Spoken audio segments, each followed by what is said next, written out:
अकबर बीरबल की कहानी लहरें गिनना। एक बार की बात है, बादशाह अकबर के दरबार में उनसे नौकरी मांगने की फरियाद लेकर एक व्यक्ति पहुंचा। उसकी कुछ देर बातें सुनने और बुद्धि की परीक्षा लेने के बाद बादशाह ने उसे चुंगी यानी टैक्स वसूलने का वाला अधिकारी बना दिया। बीरबल भी उस दरबार में मौजूद थे।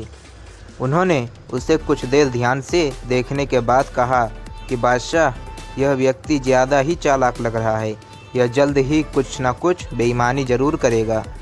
होते होते कुछ समय गुजर गया। तब तक उस व्यक्ति ने टैक्स वसूलने का काम पूरी तरह संभाल लिया था। एक दिन बादशाह अकबर के पास एक दो व्यक्ति उस अधिकारी की शिकायत लेकर आए। शिकायतें मामूली थी, इसलिए उन पर ज़्यादा किसी ने ध्यान नहीं दिया। उसके बाद रिश्वत लेने और जनता को परेशान करने के आरोप भी उस अधिकार पर लगने लगे।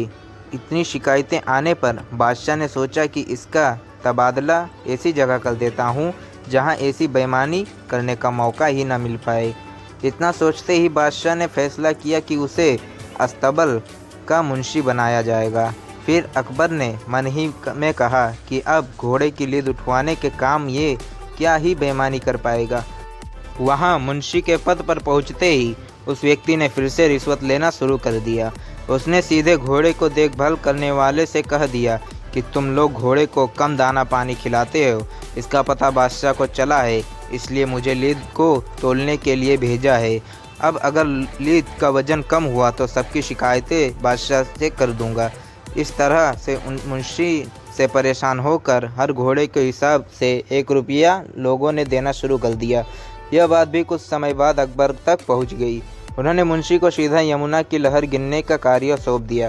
फिर बादशाह के मन में हुआ कि अब यह कोई बेईमानी कर ही नहीं पाएगा।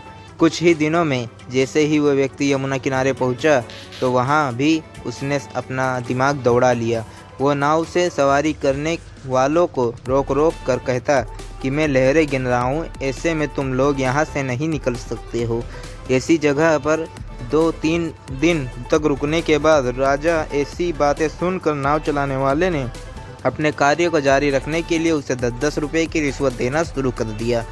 अब यमुना किनारे भी वह व्यक्ति खूब बेईमानी कर रहा था। 1-2 महीने यह बात भी बादशाह तक पहुंच गई। तब अकबर ने एक लिखा हुआ आदेश भिजवाया, नाव को रोको मत, जाने दो। वो व्यक्ति चतुर था। उसने बादशाह के आदेश वाले पत्रों को नाव को रोको मत, जाने दो कर दिया था। इस थोड़ी हेर फेर के बाद अकबर आदेश वहां टंगवा दिया। आखिर में उसे परेशान होकर बादशाह ने उसे नौकरी से ही निकाल दिया। तभी बादशाह को बीरबल की बात याद आ गई कि यह आदमी बेईमानी जरूर करेगा। तब उनके मन में हुआ कि मुझे उसे पहले ही गलती में ही कठोर दंड देना चाहिए था। कहानी से सीख, दुष्ट अपनी दुष्टता और बेईमान अपनी बेईमानी कहीं भी जाने पर नहीं छोड़ता है। ये कहानी अगर आपको थोड़ा सा भी अच्छा लगा हो तो लाइक करें, शेयर करें, सब्सक्राइब करें हमारी यूट्यूब चैनल AR कहानियाँ।